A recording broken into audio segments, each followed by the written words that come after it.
जय हिंद दोस्तों, आज के वीडियो में हम लोग नवीन अंकगणित आर्य सवाल प्रतिशत का 11B का क्वेश्चन नंबर 9 और 10 देखेंगे। आप में से किसी ने मुझे कमेंट किया था कि सर 11B जो कि प्रतिशत का है इसको आप कंप्लीट करा दीजिए, तो मैं आज 9 और 10 केवल बताऊंगा। नेक्स्ट के वीडियो में मैं आप लोगों को सारा क्वेश्चन का सॉल्यूशन धीरे धीरे करके दे दूंगा। तो चलिए क्वेश्चन नंबर 9 को हम लोग बनाते हैं। यहाँ क्या कह रहा है, एक विद्यार्थी किसी परीक्षा में 30% अंक प्राप्त करता है तथा 27 अंकों से अनुत्तीर्ण हो जाता है। मान लीजिए कि वो 30% अंक प्राप्त किया है, हम इसको अपनी तरफ से 27 मार्क्स दे देंगे तो ये क्या हो जाएगा, पास हो जाएगा। आगे क्या कहता है, एक दूसरा विद्यार्थी इसी परीक्षा में 40% अंक प्राप्त करके उत्तीर्णांकों से 27 अंक अधिक प्राप्त करता है। मतलब 40 अंक प्राप्त किया, 40% अंक प्राप्त किया, जो उत्तीर्णांक से कितना ज्यादा है, 27 ज्यादा है। हम इससे क्या करेंगे, 27 अंक ले लेंगे। अब ये दोनों क्या हो गया, पासिंग मार्क्स हो गया। तो इस तरह का क्वेश्चन जब भी आए आप क्या कीजिए ना, इन दोनों का डिफरेंस 40 और 30 का डिफरेंस क्या होता है, 10%। और -27 और 27 का डिफरेंस कितना हो जाएगा, 54 हो जाएगा।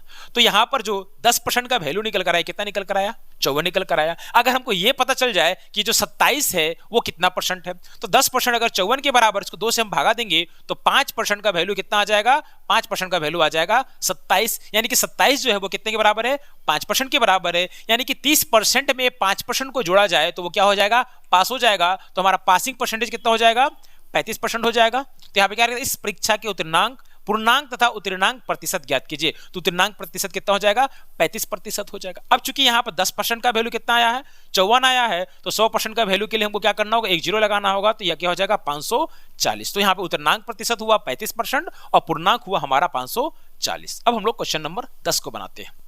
यहाँ क्वेश्चन नंबर 10 में कह रहा है, किसी परीक्षा में उत्तीर्ण होने के लिए 40% अंक चाहिए। हम मान लेते हैं कि पूर्णांक जो है वो 100 है, 100 का 40% क्या हो जाएगा, 40 हो जाएगा।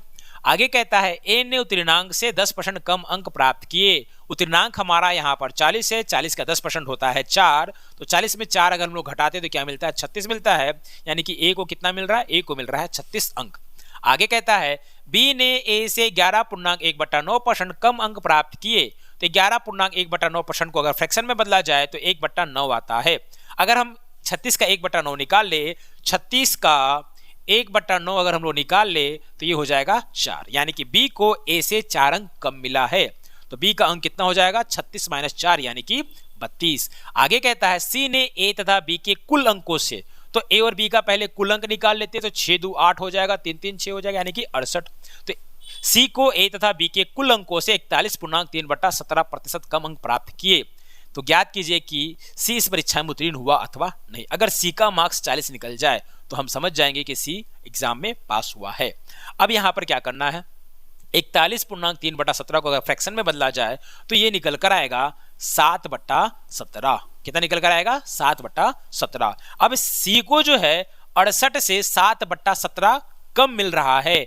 तो मिल कितना रहा है, तो 10/17 मिल रहा है। सी को कितना मिल रहा है, 68 का 10/17 मिल रहा है।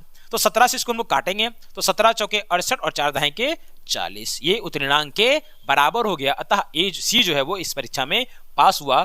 तो यहाँ पर पासिंग मार्क्स दे दिया है, तो हमारा ऑप्शन नंबर यहाँ पर ए सही हो जाएगा।